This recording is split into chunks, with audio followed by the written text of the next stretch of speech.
the Honorable Deans of Faculties, the Registrar, the Honorable Members of the Court, the distinguished guests, the teachers, officers, and other members of the university family, and above all, my dear graduating students and their guardians. Ladies and gentlemen, including everyone connected with this institution and this convocation, it is my honor and pleasure to welcome all of you to this auspicious ceremony that His Excellency, the Honorable Chancellor, has most respectfully agreed to preside.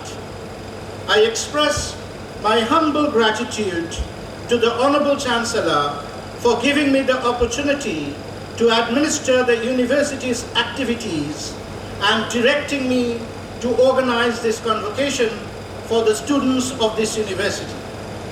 I have no words to admire Sir's keen sense of perception, his fortitude and indefatigable crusade for a zero corruption, transparent governance of the educational system, his steadfast endeavor to restore the valuable autonomy of the university has been a guiding example for me and for all of us.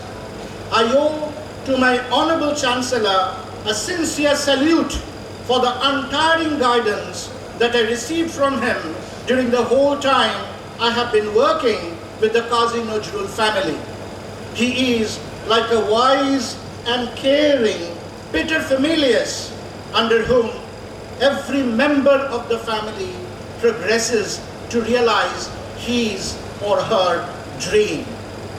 I thank the government of West Bengal, the Honorable Minister in charge, Sri Brapto Basu, and the Honorable Chief Minister, Srimati Mamata Banerjee, for their constant support to our enterprise.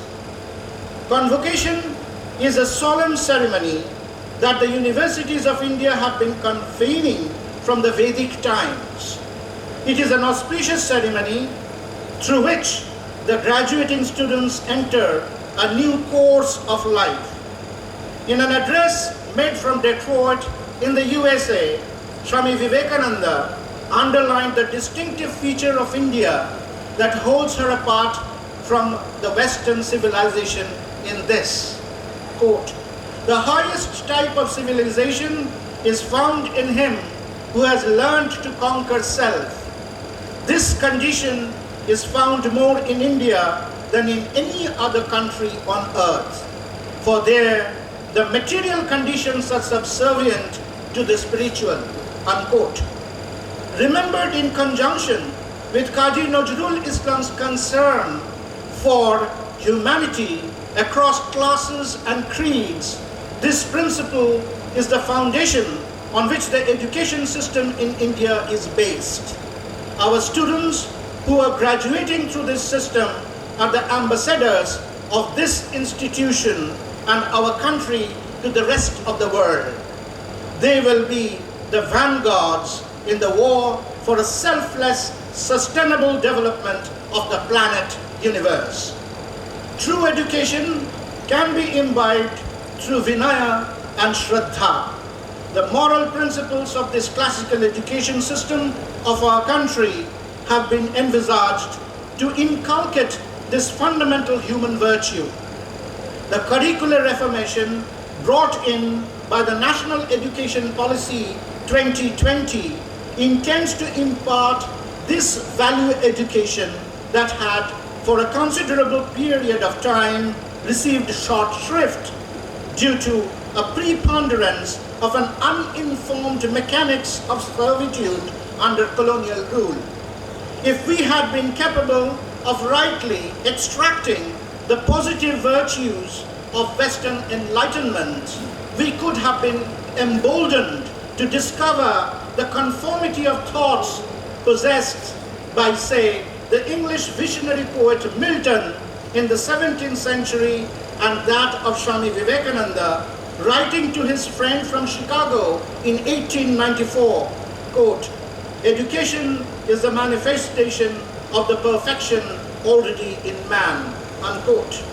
It is curious that the English poet Milton, in his tractate on education 1644, should outline the characteristic objective of education as, quote, to possess our souls of true virtue, which, being united to the heavenly grace of faith, makes up the highest perfection, unquote.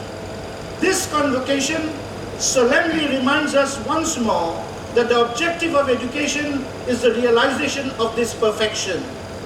Qazi Nazrul University equips you to achieve this goal and provides you the platform for launching a crusade to engage hundreds of others to the pursuit of this goal. I congratulate heartily all the students who have assembled here to receive their degree, and also those who will receive their degree in absentia. This is the fourth convocation of the university. The third convocation took place in 2018. Since then, for the 6 years, due to the COVID pandemic and circumstantial contingencies, we have failed to hold any convocation. Now that we have finally become able to convene it, and that too due to the inspiration and guidance of our Honorable Chancellor, we are hamstrung by a dire paucity of space. We regret our inability to accommodate all the deserving graduates at one go.